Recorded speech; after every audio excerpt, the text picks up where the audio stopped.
Okay, everybody, and welcome to today's class guide and review. It's going to be over Arch Paladin. Arch Paladin is the 8th anniversary birthday class for Adventure Quest Worlds.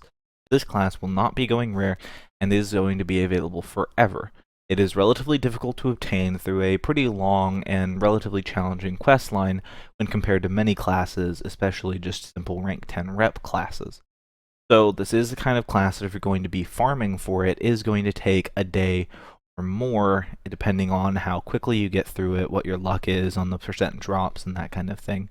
And so this is one of the handful of classes that I would not fault you for buying with ACs, because it is a little bit more difficult to obtain through simply farming for it.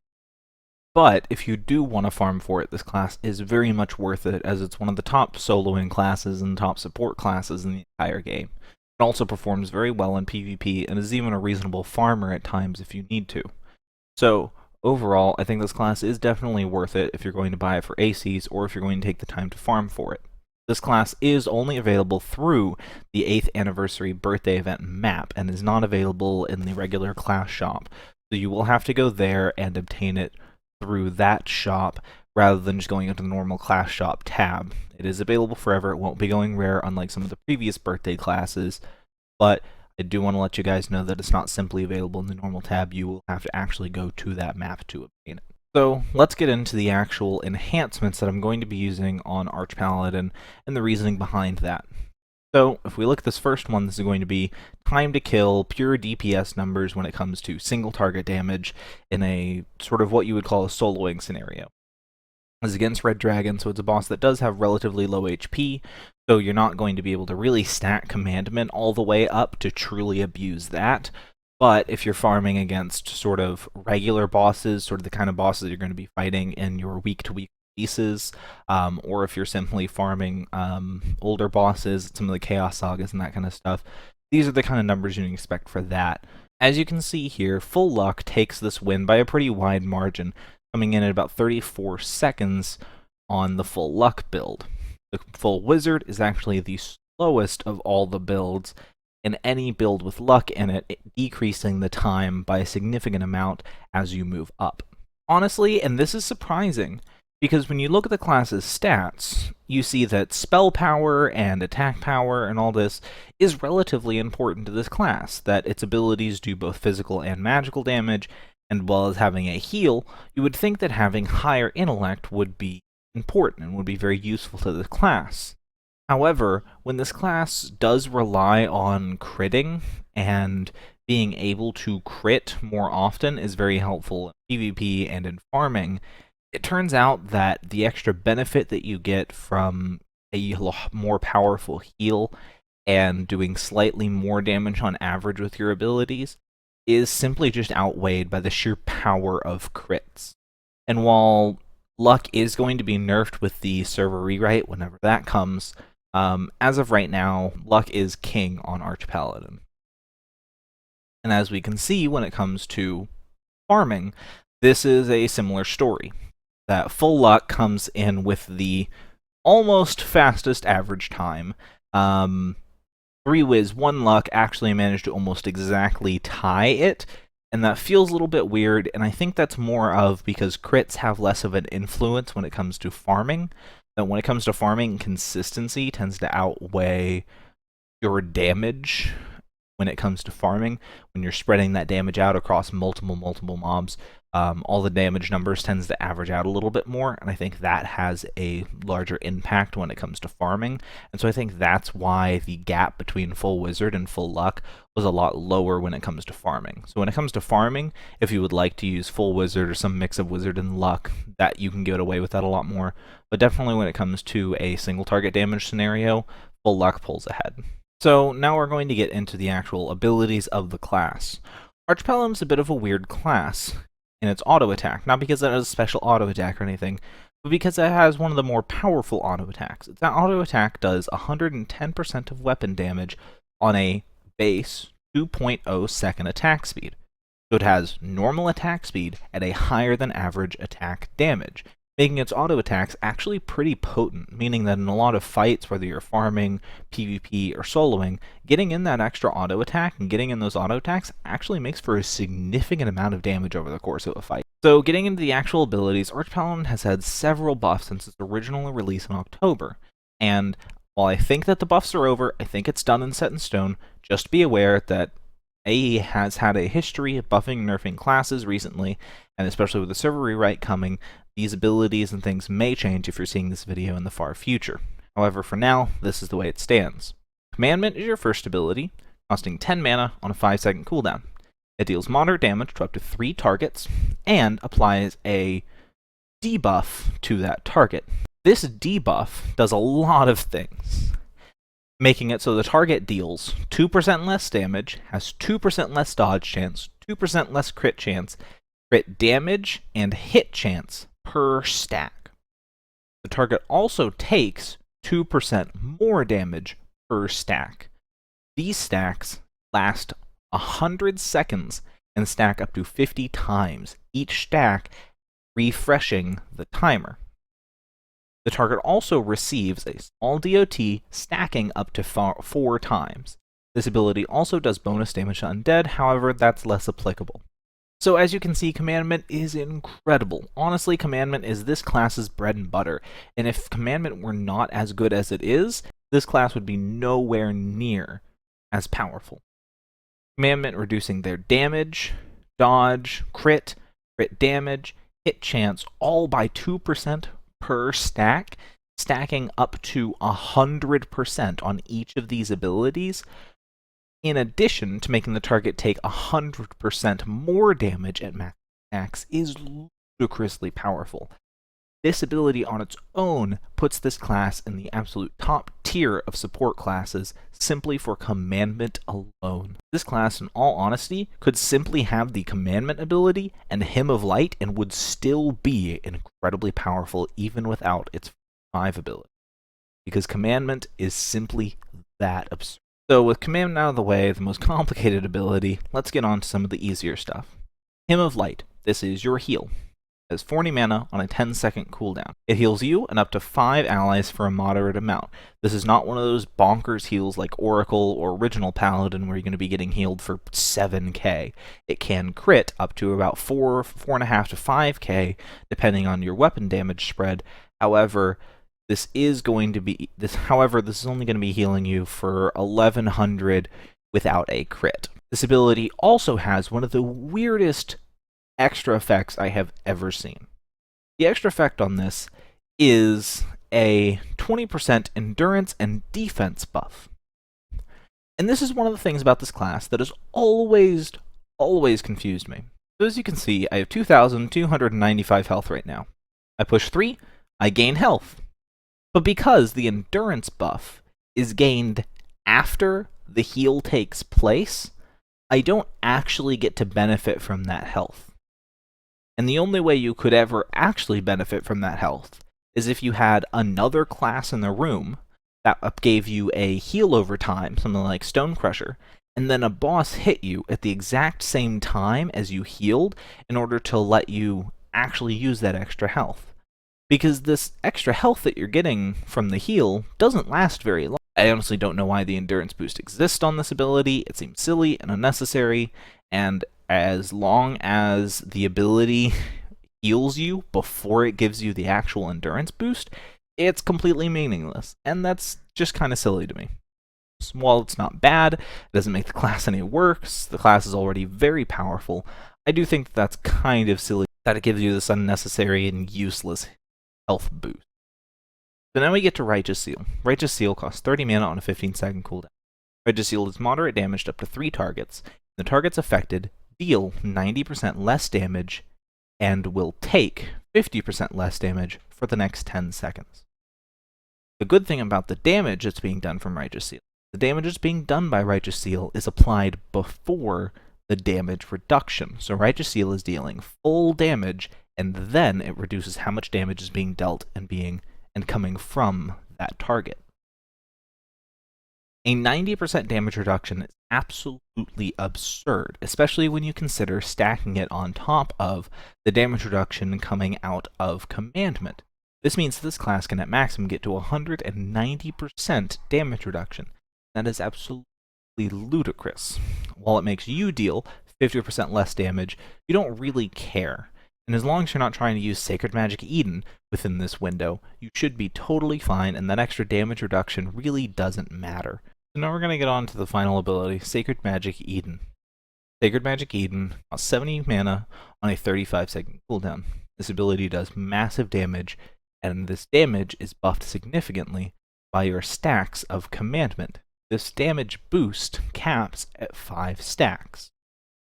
When you use Sacred Magic Eden, it consumes all current stacks of Commandment on the target, and you cannot gain stacks of Commandment for the next 8 seconds. This ability also has a 20% chance to stun undead targets for seconds. Sacred Magic Eden is interesting because it can be a massive damage nuke, hitting for some of the highest damage for one ability in the game, doing easily 45k damage if you get the stacks high on it. However, there is a few misconceptions about this ability and its interaction with Commandment that I want to talk about. When you use Sacred Magic Eden, it consumes all stacks of Commandment currently on the target, not just 5. So, if you're in a boss fighting scenario or in PvP, and you use Sacred Magic Eden, it will take away all current stacks of Commandment, meaning that target is now doing full damage, taking full damage, and gets rid of all of the hit chance, dodge chance, and all those other debuffs that Commandment applied. And Commandment has a normal critical chance. Commandment can do ludicrous amounts of damage if it does critically strike. If it doesn't, you're only hitting for like 5 to 6k. And while that's good in PvP, and in PvP is going to often be enough to one-hit kill a player, in soloing or in farming scenarios, a lot of the time it just doesn't do quite enough damage if you don't crit with it. And because Sacred Magic Eden makes us not gain new stacks of Commandment for the next 8 seconds, makes it very difficult to actually... It basically renders your most powerful ability in Commandment useless for a large period of time, removing all of your previous stacks and all of your previous hard work stacking up, and then making it so you cannot stack after that while. So Sacred Magic Eden and me have a bit of a love-hate relationship. I personally try not to use it a lot of the time when I'm soloing. I find it to be a loss of DPS overall, and losing the Commandment stacks is more painful and can often lead to a death in situations where you otherwise had a perfectly winnable boss fight and an easy boss. If I'm farming or in PvP, yeah, Sacred Magic Eden's pretty good. Being able to walk into a room full of mobs, press 5, and watch it all die is awesome. PvP, being able to do 3k for very little investment, is often enough to win you a match pretty easily. However, when it comes to soloing, I tend not to use Sacred Magic Eden at all.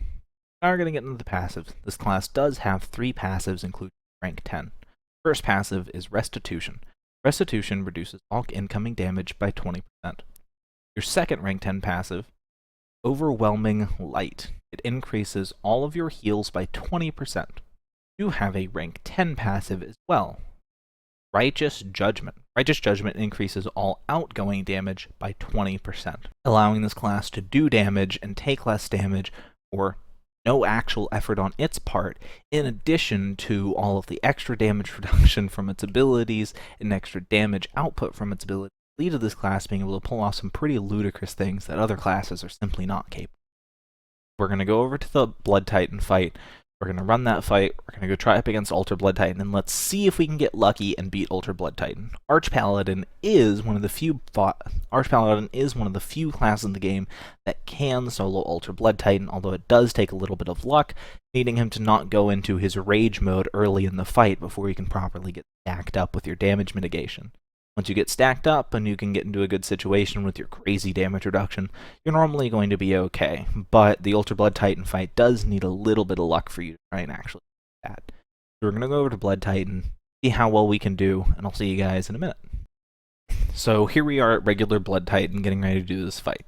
As many of you know, Paladin is one of the best soloing and support class in the game. Paladin should give this guy no trouble at all, and mostly we're going to be here to try and see what kind of damage stacking we can do. Can we get to 100 stacks on Commandment before the fight ends?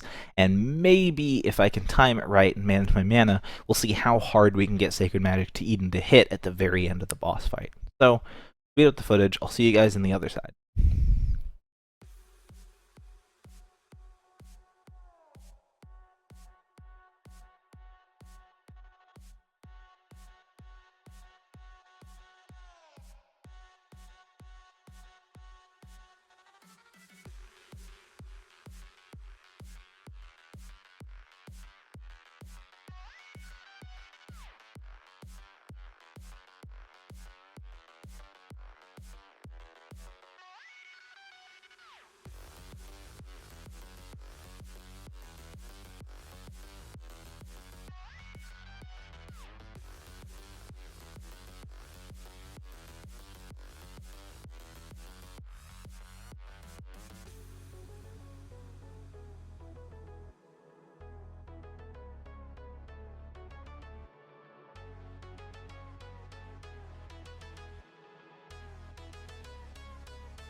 Okay, so as we near the end of the boss fight, I actually want to point something out.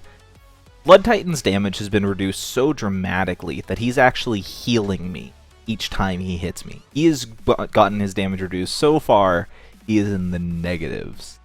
So I just wanted to point that out. I found that really interesting. That's something that you can manage to do against a lot of bosses. You can actually reduce their damage so much that they get into the negatives, because the class does have base 20% damage reduction that when you stack Commandment all the way up to full, you get 120% damage reduction, meaning that bosses are actually healing you on each hit once you get to full damage reduction, barring no Blood Rage or anything like that. When he went into Blood Rage mode, he was actually hitting me for damage because he increased his damage by like 50%.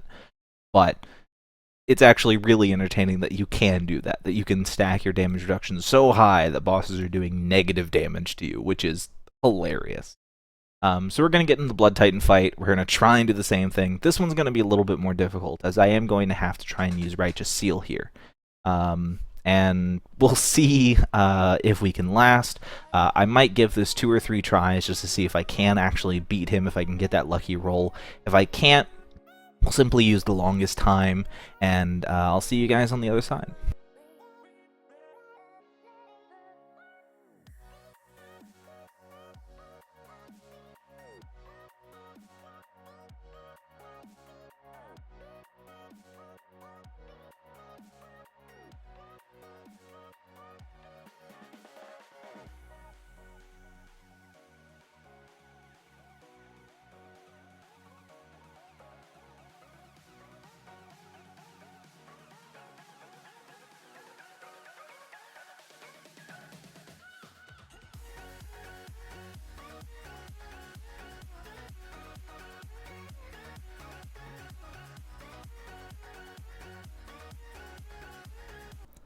So Paladin is very powerful in PvP, being able to do some pretty crazy stuff in both 1v1s and in Bloodrip Brawl. In Bloodrip Brawl, the class's crazy amount of AoE abilities is what gives it some real strength. The fact that every one of Paladin's abilities affects many targets in the room, your heal in fact even applying to 5 people plus yourself. Paladin's pure amount of support, damage, and extra effects that it can throw around in a fight in Bloodrip Brawl is simply what makes it so powerful, as well as its crazy sustain and high damage output makes it very threatening in 1v1s. When you're trying to take out a brawler, or take out a handful of healers, or simply trying to backdoor the boss, Paladin can do it all in Bloodrip Brawl relatively easily. Unfortunately, the class doesn't have a stun, and I think this is simply because the class is already so powerful without one that giving one would kind of break the balance of the game to an extent. And honestly, Paladin doesn't need one, as Righteous Seal in many situations can function as a stun. Reducing all incoming damage by 90% is oftentimes as powerful as a stun, while also making it so your opponents are wasting mana and their cooldowns. You do have to be careful using Righteous Seal, because you do not want to block other classes that are going to be using high damage like Lightcaster, Blazebinder, Ally Arch Paladins, Cryomancer, you don't want to block them from beating off their huge amounts of damage with a Righteous Seal. You do have to be careful a little bit and make sure not to block that, but outside of that, walking into a room and simply spamming all of your abilities a lot of the times can simply win your team a fight. Not stepping on your own toes with Righteous Seal, making sure to watch your team's health and healing when needed, and continuing to keep stacks of commandment up is going to be enough to do a very, very large amount of damage and win you a large number of your Bloodroot Brawls. 1v1s require a little bit more finesse than Bloodroot Brawls. Bloodroot Brawls, kind of keyboard mashing, is normally going to get you through a lot of your matches, while playing it smarter, of course, will win you more matches. In 1v1s, you do have to be a little bit more careful from the beginning. Arch Paladin is one of the few classes where I would really emphasize using the U key. U allows you to look at all the players in the room and what class they're using. Doing this before a match allows you to see what class the enemy is using, allowing you to plan your strategy accordingly. If it's a dot-based class, something like Pyromancer or Blazebinder, you don't have to use Righteous Seal right off the bat. You can simply get a few stacks of commandment in, use Righteous Seal once they're getting ready to use their nuke, and then heal up, and then unleash a massive Sacred Magic Eden. If you're playing against another massive nuke-based class, like Lightcaster, Blazebinder, something like Lightcaster, Blademaster, enemy Arch Paladins, things like that, well, then using Righteous Seal right at the start of the fight is going to benefit you much more, because many of those classes are going to try to get off big 2 or 3k crits right at the start of the fight, ending it before it really starts. And if you can get off a Righteous Seal before they can get off their nuke, you can a lot of times reduce their damage down to simple hundreds, massively crippling that class as a whole, making them waste a lot of mana and a very powerful, precious cooldown to them.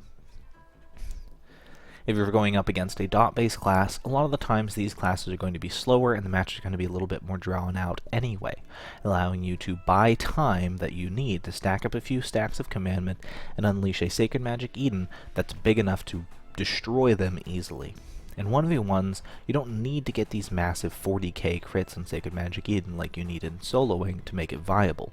Most classes are going to have less than 5k health, barring any 3k health amulets or things like Void High Lord. So for the most part, simply getting off a 4k nuke on your Sacred Magic Eden is going to be enough to kill most classes, and all that needs is 2 to 3 stacks on commandment. The relatively easy strategy is Righteous Seal, commandment stacking on cooldown, heal when needed to, and then when it's time, unleash a powerful Sacred Magic Eden and end the match. So we're back at my house to talk about the class and do a little wrap up and conclusion on it. This class is overall an S+ in almost every area. Worst area being farming. And even then, it's not too bad at that. While it's nowhere near one of the top farming classes in the game on par with things like Shaman or Blazebinder or Scarlet Sorceress, it can still hold its own. And if you're somebody where bag space is a limitation, you can't afford to have 17 classes in your inventory, you don't want to be switching around your enhancements or have multiple item sets in your inventory, Arch Paladin is a very good option to be able to have one class in inventory that can very easily do everything that you need to do in the game. Whether it's farming, soloing, PvP, or supporting, this class can do it all. It can do it all very powerfully. So I would recommend this class to most people. It is very much worth the time, effort, or money that you're going to put into obtaining it, whether ACs or through the quest line, whether the Paladin shortcut or not. The class is incredibly good and incredibly worth it, and while it unfortunately is going to receive a little bit of a hit with the upcoming server rewrite nerfing luck, which is at the moment its most powerful stat, the class will still be very competent as a soloing and support class even if luck gets nerfed to the ground. I would not shy away from this class simply because of the upcoming nerf to luck due to the server rewrite. So with that being said, this is one of the most powerful classes in the game and is not going to be rare, unlike many other birthday classes of the past. So, with all that being said, I want to thank you all for watching. Hope you all have a great day. Thank you everyone for watching today's video. If you guys liked the video, disliked the video, have any questions or comments, please feel free to leave those below. If you guys enjoyed this content and want to see anything else from me, I encourage you to subscribe to the channel. If you guys want to click the social media links down below, this is a good way to get a hold of me. And as always, thank you guys for watching. Hope you have a great day, and I'll see you all next time.